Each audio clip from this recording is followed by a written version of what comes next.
በግዝፈቱ ከምስራቅ አፍሪካ ትልቅ የሆነው የአልነጃሺ መስጊድ ፊት ለፊት እያስገነባን ካለነው ግዙፍ የመኖሪያ መንደር ዘመናዊ የመኖሪያ ቤቶችንና የንግድ ሱቆችን ከቴምር ፕሮፐርቲስ የንግድ ማዕከላችን ውስጥ ከ26 ካሬ ጀምሮ በ900 ሺህ ብር ቅድመ ክፍያ በ24 ወራት የሚረከቡት እንዲሁም አፓርትመንት ቤቶችን በቡልጋሪያ ከ30 በመቶ ቅናሽ ጀምሮ ባለ አንድ መኝታ 68 ካሬ በ5 ሚሊዮን 400 ሺህ ብር፣ ባለ 2 መኝታ 83 ካሬ በ6 ሚሊዮን 600 ሺህ ብር፣ ባለ 3 መኝታ 116 ካሬ ከ9 ሚሊዮን ብር ጠቅላላ ክፍያ ጀምሮ የቤት ባለቤት ይሆኑ። በረጅም ጊዜ መክፈል ለሚፈልጉ ደንበኞች 20 በመቶ ቅድመ ክፍያ ብቻ ከፍለው የቤት ባለቤት የሚሆኑበት አማራጭን አካተንልዎታል። ለታማኝነታችን ከዚህ በፊት ሰርተን ላስረከብናቸው የ7 ሳይት ደንበኞች ምስክሮቻችን ናቸው። ቢስሚላሂ ረህማኒ ረሂም አልሐምዱሊላህ ረብል ዓለሚን ወሰላቱ ወሰላሙ ዐላ ረሱሊላህ ሰለላሁ ዐለይሂ ወሰለም። በረመዳን አየር በረመዳን ጀው ውስጥ ነው የሚገኘው። የረመዳን መንፈስ በትክክል ተጠቅመን ለመውጣት ደግሞ ትልቁና ዋናው ነገር እኔ ከረመዳን ለመጠቀም ከሚጠቅሙት ጉዳዮች ነው ብዬ ከማስበው አንዱ የዚህ የረመዳን ትልቅነት በእኛ ህይወት ውስጥ በትክክል ገብቶ ማለፍ ነው። ብዙዎቻችን ዋጋ ለሰጠናቸው ነገር ብዙ ዋጋ እንከፍልባቸዋል፣ ብዙ ነገራችንን እንሰጥባቸዋል። ውጣ ውረድ ውስጥ እንገባለን፣ አላህ ጋር እንጣላለን፣ የማይገባቸው ተግባራቶች ሁሉ እንፈጽማለን። ምናልባት ያ ነገር ህይወታችን እንኳን የሚያስከፍለን ቢሆን ሙኻጠራ ውስጥ ገብተን ለመለወጥ ለመቀየር ጥቅማችን ብለን የምናስበው በህይወታችን ላይ ደስታ ያመጣልናል፣ ስኬትን ያጎናጽፈናል ብለን የምናስበው ነገር ብዙ ርቀን እንሄዳለን። ረመዳን በትክክል ይሄ ቢገባን እናታችን አይሻ እንደገለጹት ለው ያዕለሙ الناس ما في رمضان لتمنوا شهر كله رمضان ይላሉ። ሰዎች ረመዳን ትልቅነት ቢገባቸው አመቱ ሁሉ ረመዳን ይሁንላቸው ይመኙ ነበር ይላሉ። ረመዳን በትክክል ገብቶናል፣ ተረድተነዋል። ለዚህ ነው ብዙ ረመዳኖች በህይወታችን ውስጥ አልፈዋል። እንደ እድሜያችን ልዩነት 10 20 30 40 ዓመታት የጾሙ ሰዎች አሉ። ግን በእነዚህ የጾምናቸው 20 30 ዓመታቶች ውስጥ ምን አይነት ማንነት ተገነባ፣ ምን አይነት ለውጥ መጣ? ረመዳን ጀዘሪ የሆነ ነው፣ በጣም የሚታይ ግልጽ የሆነ ለውጥን በህይወት ውስጥ ስለሚያመጣና ስለሚያደርስ። ግን ያ ገብቶን ነው ወይ? ያ ገብቶን መጾም አለብን ብለን ስናስብ ጅምሩ ሊሆን የሚገባው ረመዳን ውስጥ አላህ ጋር እርቅ መፈጸም ነው። ብዙ ሰዎች የረመዳን በህይወታቸው ውስጥ ኖሮላቸው አላህ ጋር ተገናኝተው ተውበት አድርገው በረመዳን ተውበት እናደርጋለን ብለው ራሳቸውን አዘጋጅተውታል። ግን አጀል እኛን የሚጠብቅ ስላልሆነ ሞት እኛን በምንፈልገው መልኩ የሚመጣ ስላልሆነ ቀድሞ የተመኙትን ሳያሳኩት አልፈዋል። እኛስ በህይወታችን ውስጥ እናደርግ ነው። ለዚህ ነው ታላቁ ዓሊም ኢብኑ አልጀውዚ አሁንም ሌላ የሚያምር ረመዳን ከገለጹበት አባባላቸው ሲገልጹ ይላሉ ቂለ ለአህሊ القبور ተመነው የውመን ፊ ረመዳን ይላሉ። የቀብር ሰዎች ተመኙ ተብለው ቢጠየቁ በዱንያ ላይ ያለች የረመዳን አንድ ቀንን ይመኛሉ። የረመዳን አንድ ቀን በህይወታቸው ውስጥ ብታድግላቸውና ብትጨመርላቸው ሁሉም ህይወታቸው መቀየሪያ መለወጫ የማንነት መቀየሪያ አላህ ጋር አዲስ ምዕራፍ የሚፈጠርበት ነው። ከዓለም ይኩን ቢልአምስ ትናንት ምንም ነገር እንዳልነበረ ሆኖ ሊወጡ የሚችሉ በማንነት ውስጥ ስለሚያው ስለዚህ ይሄ ዋጋ ገብቶን ይሄ ትልቅነት ተረድቶን በትክክል ረመዳንን መጠቀም ከቻልን ህይወታችን አዲስ ምዕራፍ ውስጥ እንገባለን። ሩቁ ከአላህ ጋር ሰፊ ነው የሚሆነው። ለዚህ ነው የቀናቶች ትልቅነት ማሳያና መገለጫ ሆኖ ኸይሩ ሚን አልፍ ሸህር ያለውን በውስጡ ያደቀ ቁርአን የወረደበት ጊዜ በእነዚህ አይነት ትልቅ እድሎች በህይወት ፍርሳዎች ውስጥ አላህ ጋር ምንድነው እየሰራን የሚገኘው የሚለውን ነገር ማሰብ ይፈልጋል። ለዚህ ምንድነው ትልቁና ወሳኙ ይሄን ስራ ለመፈጸም የምንችለው የሚያደርገን የዝግጅታችን ውጤት ነው።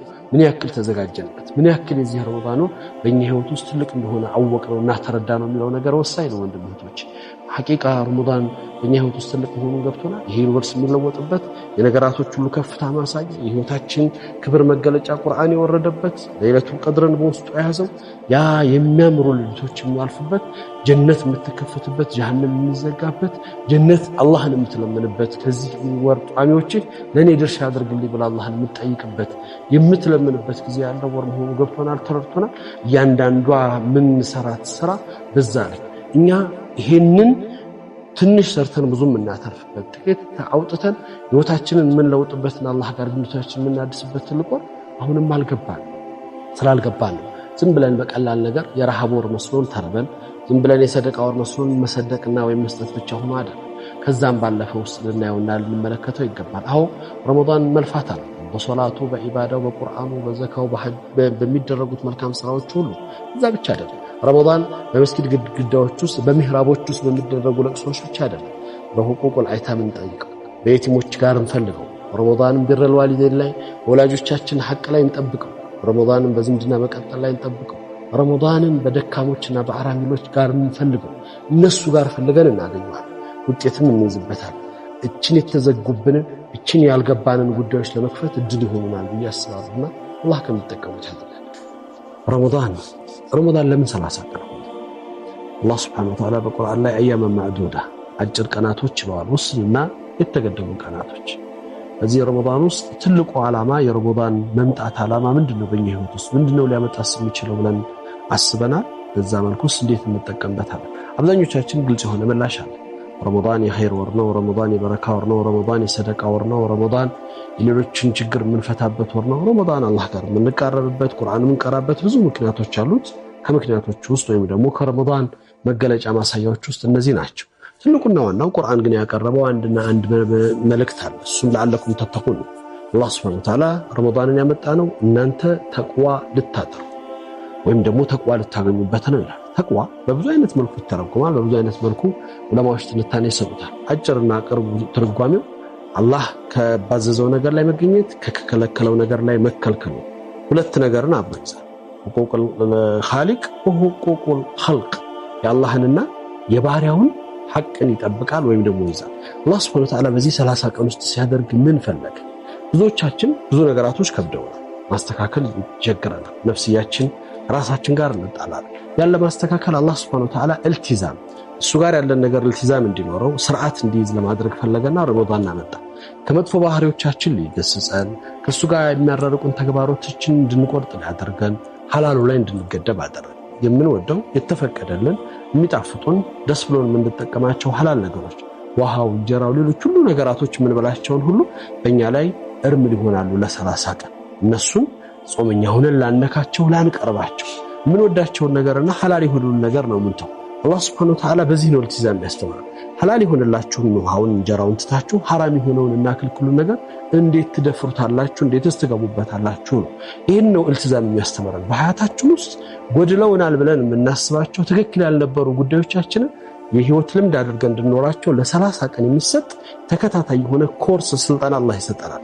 በማንነታችን ውስጥ ይቻላል እነዚህ ነገሮችን በህይወታችን ውስጥ መቀየር እንችላለን ብለን የምናስብበትን ምዕራፍ ውስጥ እንድንገባ አላህ Subhanahu Wa Ta'ala ያደርገናል። ለዚህ ነው እንግዲህ 30 ቀን ትልቁን ህይወት መገለጫ የሆነው አላህ Subhanahu Wa Ta'ala በመድር ላይ በመኖራችን ውስጥ በእኛ ውስጥ እንዲኖር የሚፈልገውን ተቅዋን ለማረጋገጥ ረመዳን ነው።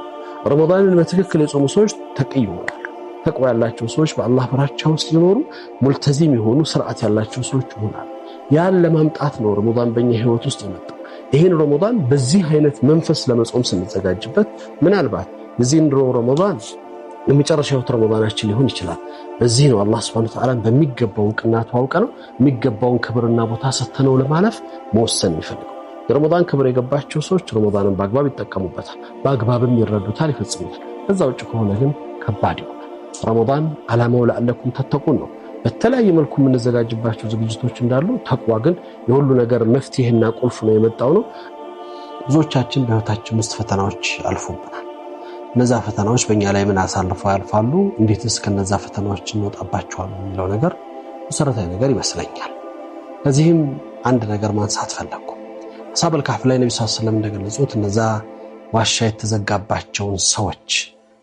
የተዘጋባቸውን ሰዎች ታሪክ ስናነሳ ሶስቱም በመልካም ስራቸው አላህን ተማጽኑ አመል ሷሊህ አላቸው። አንዱ ለወላጆቹ ባደረገው መልካም ነገር፣ ሌላኛው ሐራም ላይ ሊወድቅ ማድረግ እየቻለ ከሐራም ራሱን በመጠበቁ፣ ሶስተኛው በተሰጠው ታማኝ አማና ውስጥ አማናውን ጠብቆ ለሰዎች እንዲደርስ በማድረጉ እነዚህ ሶስት ስራዎች የተዘጋን ሰኽር፣ የተዘጋን ዋሻና የተዘጋን ድንጋይ እንዲከፍት አላህ ምክንያት ሆነላቸው።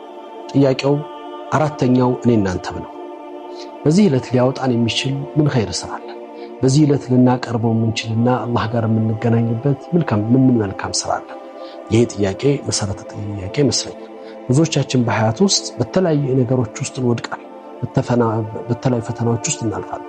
ልንጠቅሰው የምንችለው ልናወሳው የምንችለው አላህ ጋር ልናቀርበው የምንችለው ይሄ በጎ ስራ አለኝ ይሄ ላንተ መቃረብ ይሆነናል ብለን ልናቀርብ የምንችለው ኸይር ስራ አለን ከዛ እንውጣ ከዛ ከዋሻው እንውጣ በህይወት ውስጥ እየኖርን ባለንበት ተጨባጭ ስላለ ጉዳይ እናንሳ እናወራ ዛሬ ቤት ውስጥ ብቻ አንተ ተቀምጠህ ድንገት በእኝታ ቤት ቢቆለፍብህ የሚሰማህ ሰው የሌለበት አህዋል ውስጥ ብትገባ እንዴት አድርገህ ነው ልትወጣ የምትችል ለምን አይነት ነጃ ሊፍት ላይ ወተን ሊፍቱ ተዕጢል ቢሆን ሰው ባይሰማ ጩኸታችን ባይደርስ እክትናቅ ብንታነቅ እዛ ውስጥ ብንታፈን እዛ ውስጥ ምንድነው አላህ ዘንድ የምናቀርበው መማለጃ የምንሰራው ስራ መንገድ ላይ ጭልጥ ያለ መንገድ ላይ በረሃ ላይ ወተን ወይም በተለያዩ ቦታዎች ላይ ገብተን መንገድ ላይ መኪናችን ቢበላሽ ወይም ደግሞ ትልቅ ጉዳት ቢደርስብን እዛ ቦታ ላይ የሚደርስ ሰው ቢጠፋ አላህ ጋር የምናቀርበውና ልናቀርብ የምንችላቸው ስራ ይኖረን ይሆን ሁላችንም ራሳችን ጋር ቆም ብለን ዛሬ የምናስቀምጠው ኸዝና የምናስቀምጠው መልካም ተግባር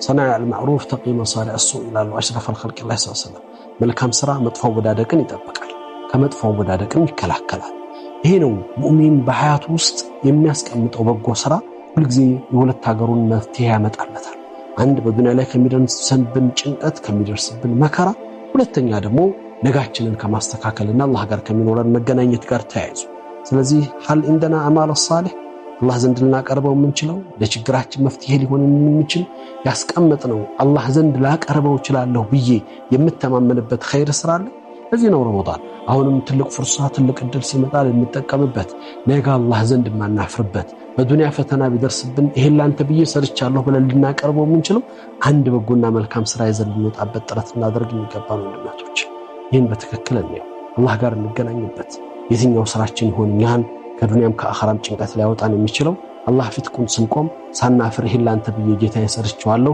ሰግጄዋለሁ ሰድቄዋለሁ ምንለው መልካምና በጎ ተግባር የቱ ይሆን የሚለው ነገር እንድናስብበት ነው ረመዳን ፍርሳ ነው እንደዚህ አይነት ተግባራቶች ለመስራት ትልቅ እድል ነው እንጠቀምበት ነው ምለው ወቢላሂ ተውፊቅ ወሰላሙ አለይኩም ወራህመቱላሂ ወበረካቱ